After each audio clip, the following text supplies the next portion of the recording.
Hey, what's going on? It's Stranger here, and welcome to another YouTube series on sound design. And today we're going to be making a wobble bass like this.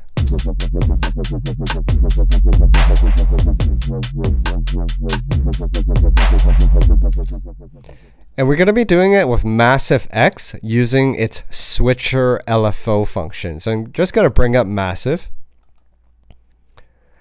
And then we're going to clear the preset by going under the preset menu here and then select the quick start. And what we want is the init Massive X. That just sets everything to default. And then on the first oscillator over here, we're going to adjust the knob to the square wave. It's the basic wave that I like to use to make the wobble bass. Just make sure you're playing the right pitch. And then we're going to be modulating the filter frequency so that the filter frequency wobbles up and down like that. But we're not going to be doing it by hand, obviously. So we're going to be assigning a modulator to this frequency. So what we want is actually to assign the LFO, which is this.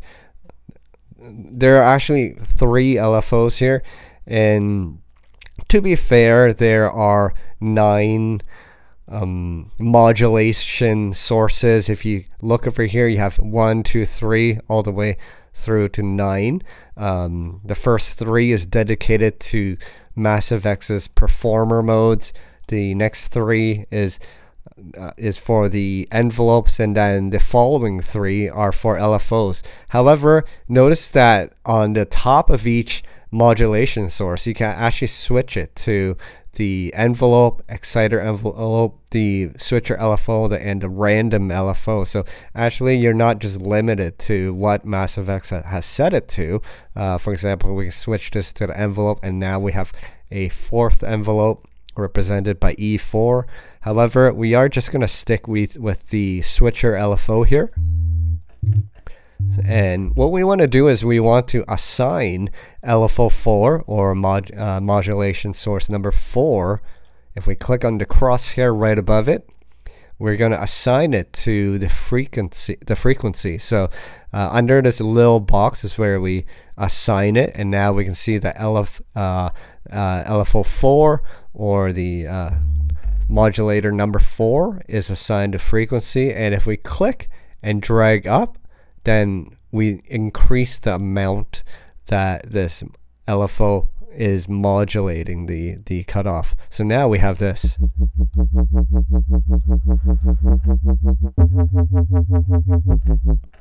And now we're going to walk through the basic settings of the switcher LFO. The most obvious setting is the shape, and that's this knob here, and we have a number of these sawtooth shapes here with a little more of a concave slope, so you get a sharper sound. And then you get the regular sawtooth going downward, and then more of a convex sawtooth. Then you get this horseshoe shape, and then you get a number of sawtooths that are going upward. And then you get the upside down horseshoe. This is kind of like a triangle. Then you have a regular triangle, sine, and this little curved shape, square. And then you have the random LFO shape. Most commonly, though, for the wobble bass, we use the sine wave. Sometimes we use the triangle for a sharper sound. And sometimes we also use the square. But most commonly, I find that we use, I prefer to use the sine wave. It gives us a smoother wobble. And the next parameter is the rate, which is the speed that the LFO oscillates at. So as you turn this knob, the rate knob clockwise, you get a faster rate. And if you turn it counterclockwise, you get a slower rate.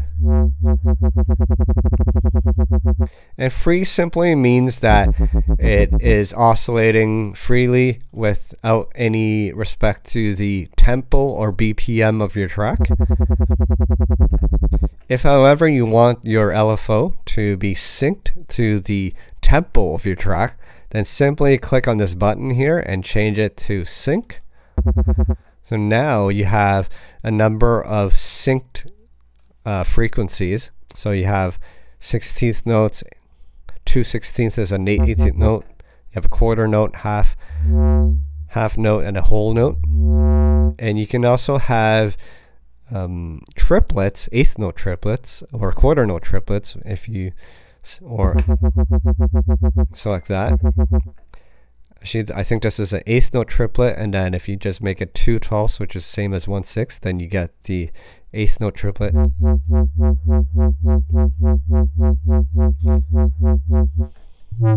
Correct me if I'm wrong, I might be messing up my my note intervals. However, basically if you want triplets, you can start with 1/12 or 2/12.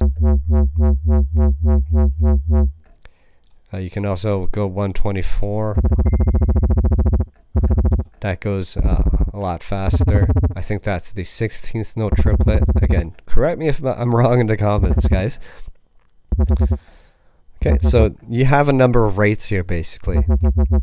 What I'm going to do is I'm going to, yeah, we'll just stick with that for now as we go through the other settings. Another useful setting is the buy and uni button, and that just determines how the amount is set here. Notice if I change it to, notice how this changes when I hit uni. Now it goes from the start frequency and goes up like that, and then you adjust the max amount, right? So essentially what this means at uni mode is goes from, I guess, 0% modulated to 100% modulated, whereas when you have buy mode, it starts at the center frequency and it can go up 100% and also down 100%. So depending on how you want to modulate the sound, you should use either buy or uni. If you use uni, then you might have to adjust your start cutoff accordingly. And then delay simply adds a pause, or it just delays the LFO. So if we increase it going clockwise, notice that the LFO doesn't start right away. Okay, and then fall and rise creates a fade in and fade out to the LFO. And notice how the LFO trickles in. And if we don't want any, just double click that button. And then the LFO level is the amplitude or of the amount of the of modulation. So all the way counterclockwise, there's no effect to the cutoff frequency, and all the way up you get the maximum effect of the modulation.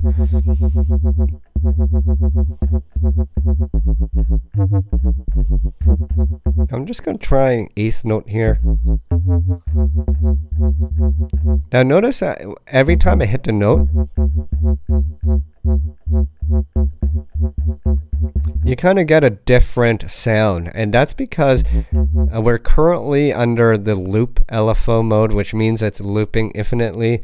What it really means is that the LFO is oscillating continuously even if you don't hit a key. So that essentially what that means is that every time you hit the key, the LFO or the key is hitting the LFO at a different point in the shape of the oscillator. So it might be starting at the top of the sine wave, and then you might hit the note again, and maybe it starts at the bottom. So every time you hit the note, it gets a different sound. Now, most commonly when I write bass lines, I do want it to sound consistent. So I do want that note to start at the same place every time. And to have that, then we select the loop button and just select loop restart. So what that means is every time I trigger a new note, the LFO re-triggers, meaning it starts at the same point every time. So notice now, it's always the same sound. Now there's some other functionalities here which allow for some interesting sound design options. If we select loop gate, it means that the LFO is released when you release the note, and that's only heard if you actually have a release on your amplitude envelope. So if we click on E1, which is designated for your amplitude envelope, and we increase the release, let me just increase the cutoff here. Notice when I let go of the key, the LFO stops and you get that regular tone. Let me go back to loop restart. And notice now the LFO continues even if I let go of the key. Now loop release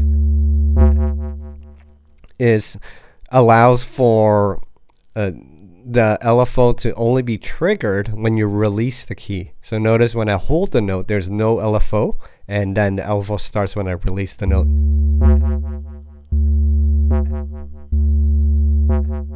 And then one shot simply means that the LFO functions as an envelope. It only oscillates once.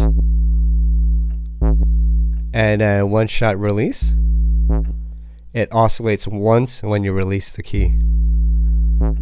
But for most practical cases, I would use the loop restart.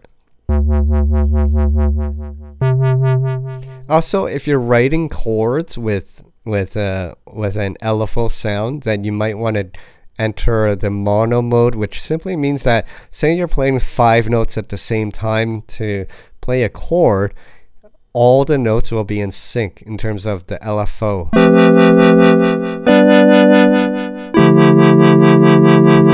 So you notice how you get one consistent sound, whereas if it's off,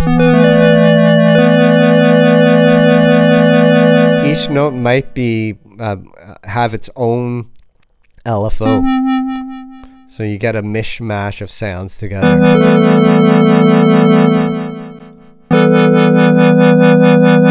So if you're writing chords, probably makes sense to have the mono button, but since we're writing a bass line, it doesn't really matter. And just one thing, since we're writing a bass line, we want to set the voice as mono, meaning that there will never be any notes that will overlap, because for bass we don't want to overlap our notes. Okay.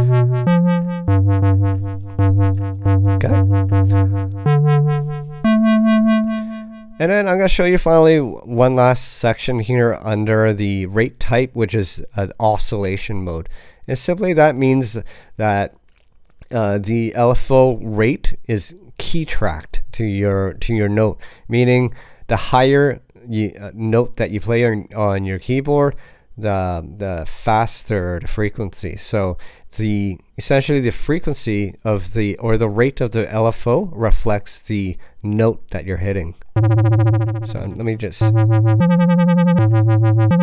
notice I'm playing the lower note, it's a slower LFO rate, and then when I hit the one note, the higher note, it's a faster rate. And we hear that a lot in classic jungle resounds, where you might play a Reese note and then you play an octave up, like in Messiah, then you get that faster LFO, and sometimes that's desirable, so that's an option for you guys. However, most of the time I would say I'd be using the sync mode. So what I'm gonna do is I'm gonna write 2 notes here. Actually, I think I have 2 notes already. There we go. Okay. And I'm just gonna show you that you can actually modulate the rate of the LFO within the MIDI clip. So to do that, we're going to assign knob number 9. We're just going to click the 9 here and assign it to the rate selections here. And then I'm going to start it at 1/12 and increase it. So that means when I adjust this knob, it will adjust the rate into one of these 4 other selections. So actually I'm gonna have a fast one, and then maybe, yeah, so I'm gonna have one at 1/12 and the other at 2/12. Okay. And then I'm gonna go under the modulation section of Ableton and select number 9. It was drawn earlier, however, essentially it's going from the bottom up to about 0.18, which sets you kind of have to play it by ear because the modulation section here in Ableton has a section of everything from 0.0 all the way to 0.1, so you gotta just play it by ear and find where this point will reflect on this modulation amount. So let's just listen.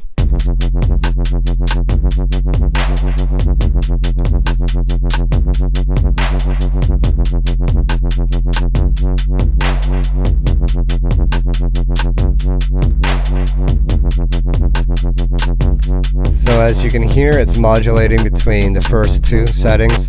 Let's see. So it's going from here to here. If we wanted to go to the quarter note, then we'd have to bring this up higher. Let's say probably around here. Yep.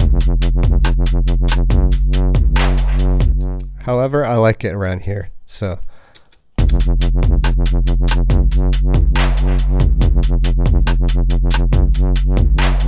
and last thing I wanted to show you guys is these latch buttons here at the top.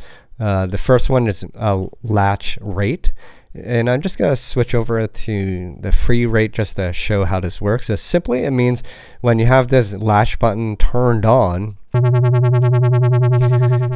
let me turn it off first. Notice when when I'm playing a note and I change the LFO rate, the rate changes as the note is playing. However, if I have this on, the rate actually does not change as the note is playing, and in actuality the rate changes only when you trigger a new note. So let me just show you. So once I hit that new note, then the rate is reflected on that new note, and that just ensures that if you change the rate, it only changes on the new note. It might sound weird if it changes in between. That might not be desirable. It's up to you. And same thing for the latch shape. You might be changing shapes of the LFO during your track, and you might only want that change to happen when a new note is triggered, right? So that just gives you some compositional and sound design options for your Wobble bass. Now let's just listen to again what we have. Whoa, that's a little too fast, so we're gonna bring it back down to the sync mode.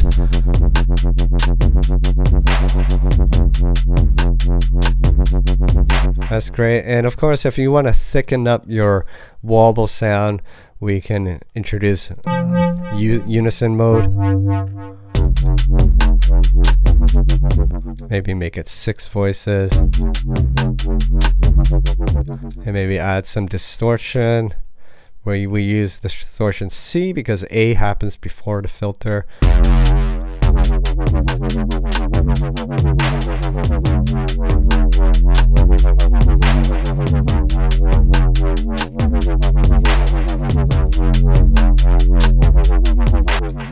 And there you have it. I've just walked you through the basics of using Massive X to design a wobble sound, particularly with its switcher LFO function. And just a recap, we use the square wave, we adjust the cutoff frequency and modulate that frequency with the switcher LFO by assigning LFO 4 or modulator 4 to the cutoff frequency. And then from there we can adjust the shape and the frequency or rate of the LFO. You can specify whether to use bi or uni mode.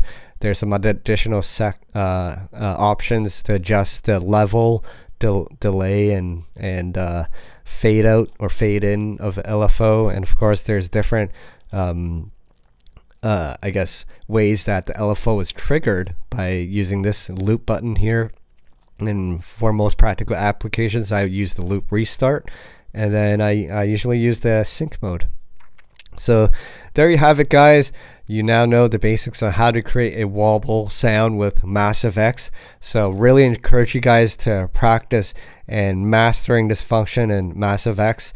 I'm starting to really enjoy creating these sounds with Massive X, and I'm noticing how fat the sounds are using the synth, and I'm excited to see this synth grow and improve. And so if you guys like this video, then and please let me know in the comments if it helped you out, and for sure please do like and subscribe to my channel, and also let me know what else you'd like to learn in future videos. So until then, keep on practicing, and we'll see you at the next video.